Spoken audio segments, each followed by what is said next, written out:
I used to make $120,000 a year. I drove a luxury European car that smelled like expensive leather every time I opened the door. I wore designer watches and lived in a high-rise apartment with floor-to-ceiling windows overlooking the city. Everyone who looked at me thought I had made it. My coworkers envied me. My family was proud of me, and my friends thought I was rich. But I had a secret that kept me awake at night, staring at the ceiling in a cold sweat. I had exactly $0 in my savings account. In fact, I was drowning in a sea of invisible debt. I was a prime example of someone who had completely confused income with wealth. If you are watching this right now and feeling that familiar knot in your stomach because your bank account does not reflect how hard you work, you need to listen very closely. You are likely making the exact same mistakes I made. You might be earning a fantastic salary, maybe even 6 figures, but at the end of the month, the math just is not mathing. You feel like you are doing everything right, following the script society handed you, yet you are one minor emergency away from a complete financial disaster. The harsh reality is that a high income does not automatically equal wealth. Your salary is simply the rate at which water flows into the bucket. Wealth is how much water actually stays in the bucket after all the leaks. And most of us have been completely brainwashed into ignoring the massive holes we are drilling into the bottom of our own buckets. Today, I am going to pull back the curtain and expose the exact traps that kept me broke while looking rich. We are going to break down the specific things you are doing right now that are actively destroying your financial future. And if you find value in this honest conversation about money, make sure to hit that subscribe button so we can continue navigating this journey to real financial independence together. Because if you do not fix these things, it does not matter if you make $50,000 or $500,000 a year. You will never build true wealth. Let us get into the very first trap that almost ruined my life. The very first trap is something I like to call the stealth lifestyle creep, disguised perfectly as the I deserve it mentality. When I got my first major promotion, my salary jumped by 30% overnight. I remember sitting at my desk, looking at that new number on my screen, and immediately thinking about all the things I could finally afford. I worked late nights, I gave up my weekends, I dealt with a stressful corporate environment. I earned this money. Therefore, I deserve to drive a better car. I deserve to move into a luxury apartment building with a rooftop pool. I deserve to treat my friends to expensive dinner because I am the successful one now. This is the exact moment the trap snaps shut. You see, society has conditioned us to believe that an increase in income must immediately be followed by an increase in our standard of living. It is a psychological phenomenon called the hedonic treadmill. You run faster and faster, making more and more money, but your desires and expenses expand at the exact same rate. So despite running at top speed, you never actually move forward financially. You just end up exhausted, stressed, and completely dependent on a high salary just to maintain a lifestyle that you have suddenly become accustomed to. This is the fundamental difference between how broke people and wealthy people operate. When a broke person or someone stuck in the middle class gets a raise, their first thought is, what can I buy with this new money? They immediately purchase liabilities. Things that go down in value over time, like cars, designer clothes, or expensive vacations. They are simply exchanging their newly acquired cash flow for the appearance of wealth. But when a truly wealthy person gets an influx of cash, their first thought is, how can this money buy me more time and freedom? They take that extra income and funnel it directly into assets. Things that put money back into their pockets, like index funds, real estate, or a business. I was stuck on that treadmill for years. Every time my paycheck went up, my rent went up, my car payment went up, my restaurant tab went up. I was a hamster on a very expensive leather-lined wheel. I felt rich on the first of the month when I got paid, and panicked by the 28th when the money was almost gone. If your expenses are rising in lockstep with your income, you are not building wealth. You are just inflating the cost of your own survival. You have to break the psychological link between earning more and spending more. If you do not, you will spend the rest of your life working desperately just to pay for a lifestyle that owns you, rather than you owning it. The next trap is something car salesmen, banks, and credit card companies absolutely love, and it kept me deeply indebted for years. I call it the monthly payment illusion. I vividly remember walking into the dealership to buy that luxury European car. The salesman did not ask me how much I wanted to spend in total. He did not ask about my net worth or my investment goals. He asked me a very specific, incredibly dangerous question. He looked at me, smiled, and asked, "How much can you afford to pay per month?" And right there, I fell for one of the oldest financial tricks in the book. I gave him a number that fit into my monthly budget, and magically, he made the math work. He simply extended the loan to 72 months, rolled in a bunch of hidden fees, and applied a high interest rate. But I did not care about any of that, because the monthly payment was exactly what I asked for. This is financial myopia at its absolute finest. We have been systematically trained by marketers to negotiate the monthly payment instead of looking at the total purchase price. This is exactly how people making excellent money stay completely broke. They look at their high income and slice it up like a pie into a car payment, a mortgage payment, student loan payments, credit card minimums, and various subscription boxes. They see an expensive outfit or a new gadget online and use buy now, pay later services to break the cost down into 4 easy payments of $50. Suddenly, a $200 item feels like a $50 item. It is a brilliant psychological trick designed by corporations to quietly separate you from your future income. When you focus solely on the monthly payment, you are completely ignoring the actual cost of the item and the massive amount of compounding interest you are going to pay over the life of the loan. You are effectively mortgaging your future self to buy things you cannot actually afford today. People who struggle financially, even high earners, focus almost entirely on monthly cash flow. As long as they can cover the minimum payments when the first of the month rolls around, they convince themselves they are doing fine. But wealthy people focus on net worth, total cost, and the time value of money. They understand that every single dollar paid in interest to a bank for a depreciating asset is a dollar stolen from their own financial freedom. I had sliced my impressive salary into so many monthly payments that I barely had enough left over to buy groceries, let alone invest in my future. I was essentially acting as a pass-through account. My employer deposited my paycheck on Friday, and by Monday it was instantly distributed to lenders, auto loan companies, and credit card issuers. If you are making purchasing decisions based on whether or not you can afford the monthly installment, you are playing a losing game. You are building wealth for the banks, not for your family. Another silent wealth killer that drained my bank account daily was something I call the convenience bleed. When you are working long hours and making good money, you start using a very dangerous phrase to justify terrible spending habits. You tell yourself, "My time is money." I use this excuse for absolutely everything. I would finish a stressful 10-hour shift, and the thought of cooking dinner felt like climbing a mountain.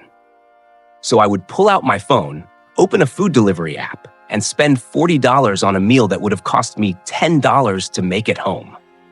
I rationalized it by saying I was paying for the convenience, that my mental energy was worth more than the $30 markup and delivery fees. But it did not stop at food delivery. It was taking a premium rideshare service instead of walking 4 blocks. It was paying for expedited shipping on things I did not need urgently. It was signing up for 5 different streaming platforms and monthly subscription boxes that I completely forgot to cancel. I was leaking money in $15 and $20 increments every single day. This is where decision fatigue completely hijacks your financial logic. Your brain is so tired from making high-stakes decisions at work that it chooses the path of least resistance when you get home, and that path usually costs money. We trick ourselves into believing that because we earn a high hourly rate, we are somehow saving money by paying someone else to handle basic human tasks. But here is the brutal truth I had to face. If you are using the time you saved by ordering takeout to just mindlessly scroll on your phone or binge watch television, your time was not actually money. You just paid a massive premium to avoid a minor inconvenience. Wealthy people understand the compounding power of small numbers. They know that a $20 daily convenience fee becomes over $7,000 a year. That is not just $7,000 gone. That is $7,000 that could have been invested in an index fund, compounding over decades to eventually buy back your actual freedom. People who stay broke despite high salaries bleed out from 1,000 tiny cuts. They do not go bankrupt from buying one mansion. They stay chained to their desks because they refuse to cook a meal, audit their subscriptions, or endure 5 minutes of slight discomfort. When I finally woke up and realized I needed to stop blowing my entire paycheck on monthly payments and takeout, I swung violently to the other extreme. I started hoarding cash. I opened a traditional savings account at a massive brick-and-mortar bank and started dumping whatever I had left over into it. I patted myself on the back, thinking I was finally being financially responsible. But this led me straight into another massive trap. I was saving just to save, instead of saving to invest. And this is exactly how people with good intentions slowly guarantee their own financial stagnation. We are taught from a very young age that putting money in the bank is the absolute safest thing you can do. But in reality, leaving all your wealth in a standard savings account earning a fraction of a percent in interest is one of the most dangerous financial decisions you can make. It all comes down to a silent, invisible thief called inflation. If your bank is paying you practically nothing in interest, but the cost of groceries, housing, and gas is going up by 3 to 4% every single year, your money is dying a slow death. You are not maintaining your wealth. You are actively losing your purchasing power every single day that money sits idle. This happens because of a psychological bias known as loss aversion. We are so terrified of the possibility of losing our hard-earned money in the stock market or in a business venture that we choose the illusion of safety instead. We would rather guarantee a slow, invisible loss to inflation than take a calculated historical risk to actually grow our wealth. We think cash is king, but when cash is just sitting there doing absolutely nothing, it is effectively a depreciating asset. This is a glaring difference between the truly wealthy and the high-earning middle class. Broke high earners use banks as a permanent parking lot for their money. They build up a pile of cash, stare at it on their banking app, and feel a completely false sense of security. Wealthy people, on the other hand, view cash merely as a temporary holding area. They understand that their money is essentially a highly capable employee, and it needs to be put to work immediately. They keep enough cash on hand for emergencies, but every other dollar is deployed into assets that outpace inflation and generate compound interest. They buy index funds. They invest in the broader stock market. They acquire real estate. They know that you can never simply save your way to true wealth. You have to invest your way there. If you are just hoarding cash in a useless bank account, you are working incredibly hard for your money. But your money is on a permanent vacation.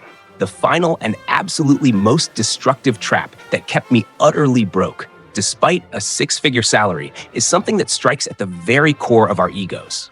It is the obsessive need to buy status instead of buying freedom.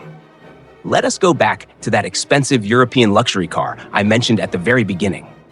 Did I actually need a car with a twin-turbo engine and a handcrafted leather interior to commute 20 minutes to an office building? Of course not. I bought that car, along with the designer watches and the tailored suits, for one specific reason. I wanted to perform my success for other people. I was spending money I had not even earned yet on things I did not actually need, purely to impress people I did not even particularly like. This is the ultimate, heartbreaking proof of completely confusing a high income with actual wealth. We are biologically wired to seek social proof and tribal belonging. Deep down in our psychology, we want the rest of the herd to recognize our value. Society and relentless marketing campaigns have successfully convinced us that the universal language of success is spoken through visible consumption. We believe that if we do not show our wealth through the brands we wear, the cars we drive, or the zip code we live in, people will assume we are failing. So we engage in an incredibly exhausting and wildly expensive theatrical performance every single day. We drain our bank accounts to ensure the outside world thinks we are winning, while behind closed doors we are suffering from suffocating financial anxiety. This behavior creates a fascinating divide between two very different groups of people. There are those who practice what I call loud broke, and those who practice quiet wealth. The loud broke individual is covered head to toe in recognizable logos. They are the loudest person at the restaurant, ordering the most expensive bottle of wine on a credit card carrying a 20% interest rate. They are a walking billboard for their own financial insecurity. On the other hand, the millionaire next door, the person who actually possesses true financial independence, operates with quiet wealth. They drive a reliable 5-year-old sedan that is fully paid off. They wear plain, high-quality clothing without a single logo.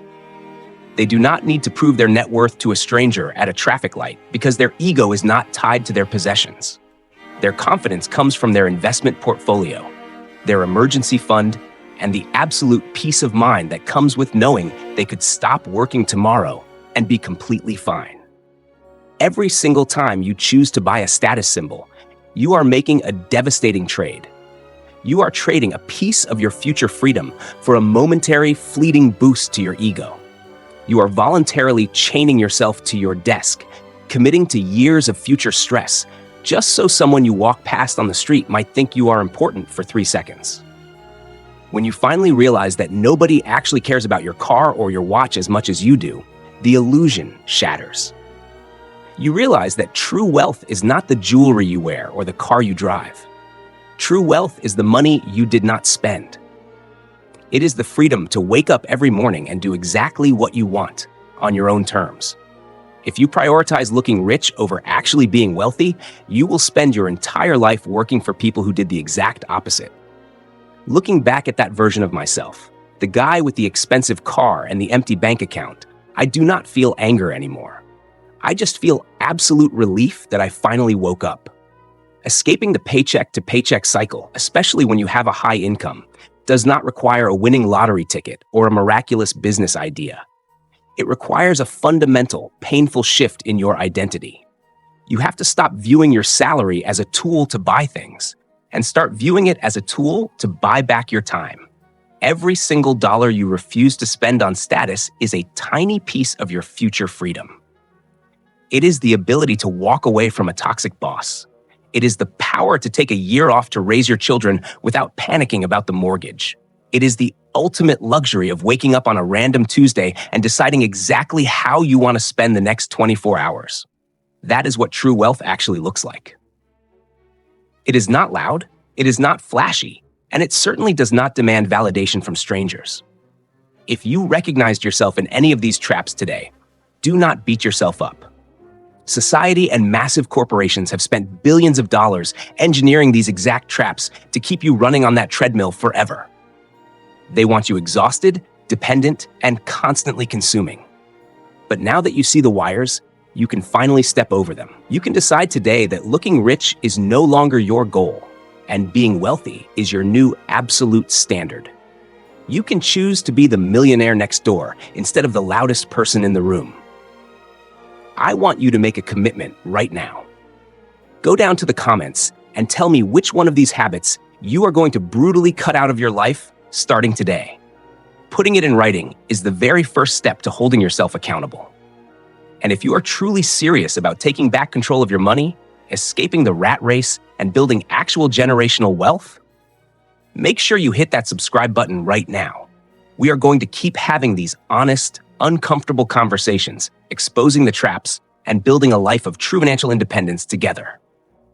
You work way too hard to have absolutely nothing to show for it. It is time to start keeping your money. I will see you in the next one.